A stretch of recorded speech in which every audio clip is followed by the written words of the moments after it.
Открытая дискуссия на тему развития малого бизнеса состоялась сегодня в рамках форума предпринимателей. Бизнесмены вместе с представителями Министерства предпринимательства, гостями форума обсудили главные вопросы и проблемы в сфере бизнеса.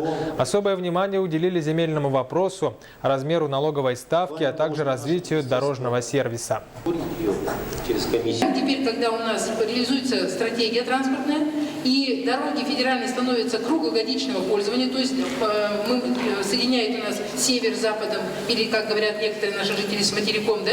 Мы с вами, конечно, на этих дорогах, в первую очередь, должны сегодня дорожный сервис развивать.